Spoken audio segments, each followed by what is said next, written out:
Hello everyone, this is Ankita Awasthi. Welcome to my channel Ankita's vision. तो जैसा कि ऑलरेडी मैं आपको अपडेट दे चुकी थी कि जो डॉक्टर हरि सिंह गौर विश्वविद्यालय, जिसको हम सागर बोलते हैं, तो इसने अपने काउंसलिंग पोर्टल को ओपन कर दिया था। इवन बच्चों ने रजिस्ट्रेशन करना शुरू भी कर दिया है। तो फटाफट से आप भी जा कर के रजिस्ट्रेशन इनका कर लीजिए। कैसे क्या करना है, आपको कैसे पता चलेगा कि मैम यहाँ पे कौन कौन से सब्जेक्ट अवेलेबल हैं, कौन कौन से कोर्सेज़ हैं और क्या प्रोग्राम्स अवेलेबल हैं, कितनी क्या फ़ीस है, क्या कट ऑफ जा सकती है, कितने नंबर वालों को लिया जा सकता है, कम मार्क्स वालों को लिया जाएगा या नहीं लिया जाएगा, हॉस्टल्स हैं या नहीं, हर एक चीज़ इस वीडियो में आपको बताने वाली हूँ। थोड़ा ध्यान से आप सुनिएगा, ठीक है। तो देखो, जैसा कि आपको पता है कि ऑफिशियल वेबसाइट पे कैसे जाना होता है, वो चीज़ आप देख लेना।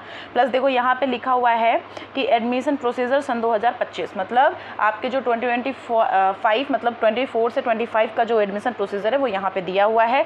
बॉयज़ हॉस्टल के लिए यहाँ पे क्लिक करो, गर्ल्स हॉस्टल के लिए यहाँ, गेस्ट हाउस के लिए यहाँ जो हेल्थ सेंटर है, मेंटल हेल्थ काउंसलिंग है और सेंट्रल लाइब्रेरी है, मतलब यहाँ पे जितने भी आपको चाहिए प्रोग्राम्स, यहाँ पे हर एक जो एडिशनल प्रोग्राम है वो यहाँ पे आपको मिल जाएंगे। प्लस यहाँ पे जस्ट नीचे देखिए लिखा है एक तरफ अंडर ग्रेजुएशन प्रोग्राम और एक तरफ लिखा हुआ है पोस्ट ग्रेजुएशन प्रोग्राम।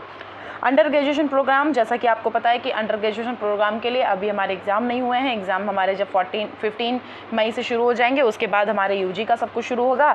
रही बात पोस्ट ग्रेजुएशन प्रोग्राम की, तो पोस्ट ग्रेजुएशन प्रोग्राम के हम यहाँ पे क्लिक करेंगे।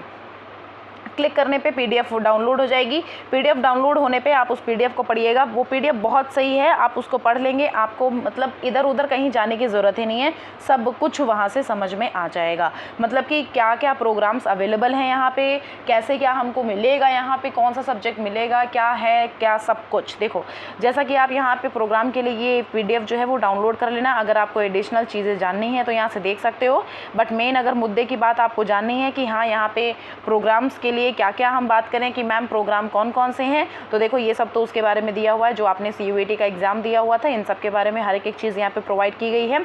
बट हम प्रोग्राम की बात करेंगे तो देखो यहाँ पे प्रोग्राम लिखे हुए हैं, जस्ट अ सेकेंड। देखो यहाँ पे ये सारे प्रोग्राम लिखे हुए हैं, कुछ नहीं करना है। यहाँ पे लिखा हुआ है कॉमर्स दिया हुआ है, MCOM है, MA इकोनॉमिक्स है, MBA है बिजनेस मैनेजमेंट, जो आप हमसे पूछते रहते हैं, ट्रेवल एंड टूरिज्म मैनेजमेंट है, और MBA फाइनेंस मैनेजमेंट भी है, MBA मार्केटिंग मैनेजमेंट भी है, MBA ह्यूमन रिसोर्स मैनेजमेंट भी है, फिर एनलिब है जो लाइब्रेरी साइंस जिसको हम बोलते हैं, LLM भी है जो लॉ हम जिसको बोलते हैं, MEd एजुकेशन भी है। यहाँ पर आप पूरी अपनी एलिजिबिलिटी देख सकते हैं। साइड में जो दिया हुआ है वो एलिजिबिलिटी क्राइटेरिया दिया हुआ है। अपना एलिजिबिलिटी देख करके आप इस यूनिवर्सिटी में अपने रजिस्ट्रेशन को कंप्लीट कर लें। MA एजुकेशन भी है, MA JMC मतलब journalism and mass communication, MA और MSc योजिक साइंस है मतलब योगा में, MBA health care and hospital management है, MA ancient history and cultural and archaeological है। फिर हम MA और MSc जो एंथ्रोपोलॉजी है वो भी यहाँ पे परफॉर्म करता है, यहाँ पे है। MPA परफॉर्मिंग आर्ट्स मतलब थिएटर, जो हमारा यहाँ पे बच्चे पूछ रहे थे परफॉर्मेंस आर्ट्स के लिए, वो हरि सिंह गौर यूनिवर्सिटी में अवेलेबल है। आप लोग अगर चाहते हैं तो यहाँ पे फिल कर दीजिएगा। ज्योग्राफी भी अवेलेबल है। ज्योग्राफी जो है वो MSc और MA उसमें दोनों भी हैं, ठीक है, मतलब साइंसेज और MA भी है, ठीक। MA हिस्ट्री और MA हिंदुस्तानी म्यूज़िक है, MA फ़िलोसफ़ी है, पॉलिटिकल साइंस, पब्लिक एडमिनिस्ट्रेशन है, MA MSc साइकोलॉजी है, MSW सोशल वर्क है, MA रूरल डेवलपमेंट है, MA सोशोलॉजी है, MA परकसन म्यूज़िक है, MA इंग्लिश है, हिंदी है, संस्कृत है, लिंग्विस्टिक्स है, उर्दू है। फिर हमारा यहाँ पे बॉटनी भी अवेलेबल है, केमिस्ट्री भी अवेलेबल है MSc में, कंप्यूटर एप्लीकेशंस MCA है, क्रिमिनोलॉजी है, MA है जिसको हम बोलते हैं, MSc एनवायरमेंटल साइंसेज से भी है, फॉरेंसिक साइंसेज से भी है, MTech अप्लाइड जियोलॉजी से भी है, MSc माइक्रोबायोलॉजी से है, बायोटेक्नोलॉजी से है, मैथमेटिक्स से है, और फार्मास्यूटिकल साइंसेज मतलब M फार्मा, फिजिक्स में भी है MSc। बहुत कुछ यहाँ पे अवेलेबल है, जूलॉजी है, स्टैटिस्टिक्स है। तो आप इस अकॉर्डिंग यहाँ पे देख सकते हो। तो जो ऊपर मैंने आपको बताया वो सारे PG कोर्सेज थे, यहाँ पे सारे UG कोर्सेज हैं। ये मैं आपको नेक्स्ट वीडियो में बताऊँगी जब भी हम UG के बारे में बताएंगे, ठीक है। अब यहाँ पे आप देख सकते हो कि किसमें कितनी सीट्स अवेलेबल हैं।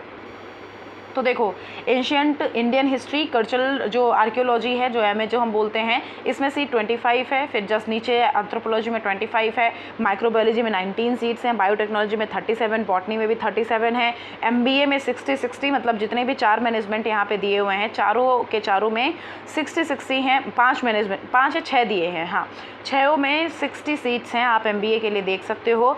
MSc जितनी भी हैं उसमें ऑलमोस्ट हम 37 और 25 इसके अप्रॉक्स में देख सकते हैं। हैं, एमएड में 62 हैं। इस अकॉर्डिंग आप यहाँ पे सब कुछ देख सकते हो। फिजिक्स में देख लीजिए 37 है और एम फार्मा में 56 हैं। तो आप यहाँ पे देख करके अपने हर एक कन्फ्यूज़न को यहाँ से क्लियर कर सकते हैं कि मैम किस में क्या। अब आपको ये नहीं पूछना पड़ेगा कि मैम हम किस में क्या फॉर्म फिल करें, हमें समझ नहीं आ रहा है और कितनी सीट्स अवेलेबल हैं, क्या है, कोई फंक्शन यहाँ पे प्रोग्राम है या नहीं है। तो जितने भी बच्चों को ये कन्फ्यूज़न है कि यहाँ पे प्रोग्राम है या नहीं, देखिए बीएड भी यहाँ पे अवेलेबल है, ठीक है। तो यहाँ पे ऑलमोस्ट सारे ही प्रोग्राम्स अवेलेबल हैं। तो अगर आपको यहाँ पे देखना है तो आप ऐसे यहाँ पे अपने एडमिशन ब्रोचर को डाउनलोड कर लीजिएगा। डाउनलोड करके आपको समझ में आ जाएगा कि कैसे हमको अपने प्रोग्राम्स को देखना है। अब हम बात करेंगे किसके बारे में, अब जो आपका नोटिफिकेशन दिया हुआ है। अब नोटिफिकेशन के बारे में जस्ट बात करेंगे।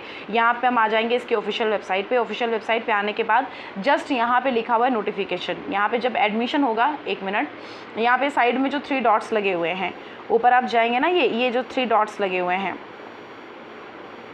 जस्ट अ सेकेंड, हाँ, ये यहाँ पे देख लीजिए। यहाँ जस्ट 3rd वाला जो नोटिफिकेशन दिया हुआ है, notification regarding starting Samarth portal, just a second. एक तो पता नहीं क्या है, ये जब से मैंने साइट ओपन करी है तब से प्रॉब्लम आ रही है। इवन साइट में क्या मेरे ही उसमें प्रॉब्लम है।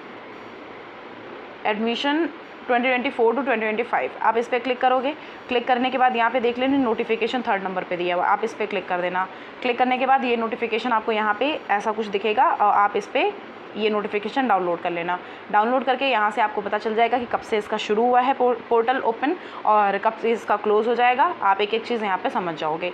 जस्ट सेकेंड, बस डाउनलोड हो चुकी है। अभी मैं आपको बताती हूँ कि इसके लास्ट डेट कब है। तो आपको फटाफट से बच्चों फॉर्म फिल कर देना है। अपने फॉर्म को फिल करके इसको कंप्लीट करके फटाफट से आप रजिस्ट्रेशन कंप्लीट करके बैठ जाओ शांति से। मेरिट लिस्ट जब आएगी तब देखा जाएगा। मैंने बोला है कि अगर कम मार्क्स वाले बच्चे हैं तो आप इस यूनिवर्सिटी को प्रेफरेंस दे सकते हैं। इस यूनिवर्सिटी में आपके कम मार्क्स में भी एडमिशन होने के बहुत अच्छे से चांसेस हैं। तो आप देख लो, मैं आपको ये फ्री की सजेशन दे रही हूँ, यहाँ पे आप कर लो। यहाँ पे अंतिम तिथि लिखी हुई है 10/5/2024, तो 10 तारीख लास्ट डेट है, बट इसकी डेट बढ़ जाएगी। आप यहाँ पे देख लीजिए, कुछ कुछ पॉइंट्स लिखे हुए हैं, देख लो, जस्ट अ सेकेंड। देखो यहाँ पे लिखा हुआ है कि इच्छुक जो हैं वो इसके द्वारा जो आप CUET PG आपने एग्ज़ाम दिया था उसमें शामिल होकर के अंक प्राप्त कर चुके हैं, केवल वे पंजीयन के पात्र हैं, मतलब वो ही एडमिशन करा सकते हैं। ऐसे आवेदक निम्नलिखित लिंक पर क्लिक करें। आप इस लिंक पे क्लिक करिएगा। लिखा हुआ है प्रवेश पंजीयन पूर्व विश्वविद्यालय की वेबसाइट, मतलब जो पहले विश्वविद्यालय की वेबसाइट है उस पर लगे जो आपने अभी इसका जो ब्रोचर हमने आपको बताया है ना, आप उसको पढ़ के अपने एलिजिबिलिटी को चेक करके तब आप यहाँ पे रजिस्ट्रेशन करें। ये लिखा हुआ है कि आप अपनी एलिजिबिलिटी को अगर चेक करना है तो इसका सबसे पहले आपको ब्रोचर पढ़ना पड़ेगा। ब्रोचर आप पढ़ेंगे तब आपको यहाँ पे फॉर्म अपने फिल करने हैं। मतलब आप अगर वहाँ पे एलिजिबल हो तभी फॉर्म फिल करना, वरना अगर आपका 45 मार्क्स है, 45% आपका ग्रेजुएशन में है और यहाँ पे नहीं लिया जा रहा है तो बेटा आपका फॉर्म रिजेक्ट हो सकता है, ठीक है। आप देखो यहाँ पे लिखा हुआ है सेकंड पॉइंट, अपनी उम्र की सीमा और अन्य प्रकार की पात्रता का भी PG प्रोग्राम ब्राउचर में अवलोकन कर लें। मतलब आप सारी अपनी एलिजिबिलिटी देख लो कि कितने उम्र वाले बच्चों को लिया जा रहा है, कितनी एज वाले बच्चों को यहाँ पे एडमिशन मिल रहा है।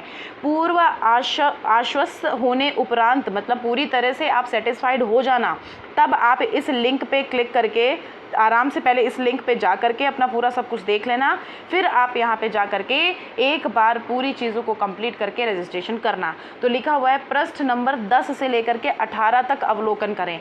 आप इस ब्रोचर पे जा करके स्टार्टिंग जो पेज नंबर 10 है और पेज नंबर 18, इनके बीच में सब कुछ आप पढ़ डालो, एक एक चीज़ क्लियर कर लो। फिर लिखा हुआ है सन 2024 से 25 हेतु प्रति सेमेस्टर फीस की जानकारी विश्वविद्यालय की वेबसाइट पर उपलब्ध है।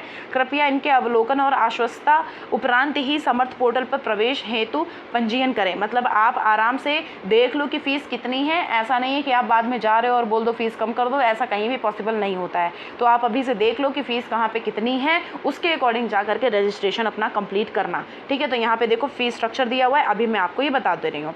पोर्टल में आप 200 रुपये जो फॉर्म फिल करोगे, जो भी मतलब आप रजिस्ट्रेशन करोगे, उसकी जो फ़ीस है बेटा वो नॉन रिफंडेबल है, वो आपको बेटा वापस नहीं होगी। फिर लिखा हुआ है मई सन 2024 माह में फर्स्ट ऑफलाइन काउंसलिंग विश्वविद्यालय परिसर में आयोजित की जाएगी, जिसमें भौतिक रूप से उपस्थिति होना अनिवार्य है। काउंसलिंग की तिथि विश्वविद्यालय की वेबसाइट पर प्रदर्शित की जाएगी। देखो, जब आप पहली काउंसलिंग, मतलब आप अभी रजिस्ट्रेशन कर दो, अपनी सीट लॉक कर दो, फिर जब आपकी काउंसलिंग होगी, मतलब आपको एडमिशन के लिए जब बुलाया जाएगा, जब आपकी काउंसलिंग होगी वो ऑफलाइन होगी। आप यहाँ पे क्या कर रहे हो, ऑनलाइन सारा सब कुछ फिल कर रहे हो। अभी यहाँ पे आप रजिस्ट्रेशन कर दो, आप रजिस्ट्रेशन कर दोगे तो आपके नंबर के अकॉर्डिंग यहाँ पे बुला लिया जाएगा। फिर बेटा वहाँ पे आपका सारा सब कुछ ऑफलाइन में फॉर्म फिल किया जाएगा, वहाँ पे आप ऑफलाइन फॉर्म फिल करेंगे, उसके बाद यहाँ पे सारा सब कुछ आपका एडमिशन प्रोसीजर कंप्लीट होगा। ठीक है, अब यहाँ पे एक बार फीस स्ट्रक्चर देख लो। एक बार हम इस फीस स्ट्रक्चर पर क्लिक करते हैं। Someone please reply. अरे बाबा, ग्रुप में सब बहुत परेशान है, अभी मैं सबको रिप्लाई करती हूँ। चलो, फीस स्ट्रक्चर हम एक बार इसका देख लेते हैं। फीस स्ट्रक्चर में देखो कुछ ऐसा दिखा हुआ है, यहाँ पे देख लो एमएससी के लिए कितनी फ़ीस है, एमएससी एनवायरमेंटल साइंस के लिए कितनी फ़ीस है, एमटेक के लिए क्या है, M pharma, MCA, MBA, MA, MCom, MSW, MPA, MJ, MEd, MA, MLib, LLM, इन सब की आप फीस देख सकते हो। Total collected fees, exam form, देखो सब कुछ लिखा हुआ है बेटा, ये कितना क्या है आपकी फ़ीस। तो बेटा इस यूनिवर्सिटी की फ़ीस हाई ज़्यादा नहीं है, यहाँ पे आप टोटल फ़ीस दे सकते हो, टोटल फ़ीस सेमेस्टर फीस देख सकते हो। ठीक है, यहाँ पे कुछ कुछ सब्जेक्ट की जो पेड सब्जेक्ट हैं उन्हीं की सिर्फ जो फीस है वो हाई होगी, वरना यहाँ पे फीस इतनी हाई नहीं है। यहाँ पे आपको एडमिशन मिलने के चांसेस हैं अगर आपके बेटा लो मार्क्स हैं तब भी। ठीक है, तो यहाँ पे थोड़ा सा ध्यान दे देना, देख लेना इन सब चीज़ों के बारे में। और अगर इसके बारे में पूरा जानना है कि यूनिवर्सिटी कैसी है क्या है, तो यूनिवर्सिटी की ऑफिशियल वेबसाइट पे जैसे आप पहुँचे, ऑफिशियल वेबसाइट पे जा करके देख लीजिए, ऊपर सब कुछ इसमें ऑलमोस्ट लिखा होता है। जस्ट अ सेकेंड, यहाँ पे देखिए, यहाँ पे सब कुछ लिखा हुआ है। यहाँ पे अगर आप जानना चाहते हो तो इसमें देखिए अबाउट अस, आप अबाउट अस पे चले जाओ, एडमिनिस्ट्रेशन पे चले जाओ, एकेडमिक पे चले जाओ, फिर हम डिपार्टमेंट में चले जाएँ, कौन कौन से डिपार्टमेंट्स अवेलेबल हैं, एडमिशन पे चले जाओ, एग्जामिनेशन पे, जैसे अभी बच्चे यूजी वाले आएंगे तो एडमिशन वो कराएंगे, तो आप एग्जामिनेशन पे चले जाओ। फिर हम एमिनिटीज़ पे चले जाते हैं, हॉस्टल, गेस्ट हाउस, इन सब के बारे में। हॉस्टल के बारे में पढ़ना है तो आप एक बार हॉस्टल में जाओगे, बॉयज़ हॉस्टल, गर्ल्स हॉस्टल, जैसे हमने डाल दिया कि गर्ल्स हॉस्टल पे हमने क्लिक किया, गर्ल्स हॉस्टल पे क्लिक करेंगे तो आप यहाँ पे देख लीजिए सब कुछ आ जाता है। निवेदिता हॉस्टल है, निवेदिता हॉस्टल फर्स्ट सेकंड, रानी लक्ष्मीबाई है और सरस्वती गर्ल्स हॉस्टल है। रूम 133 हैं, 72 हैं, मतलब 72 हैं, 193 हैं और 48 हैं।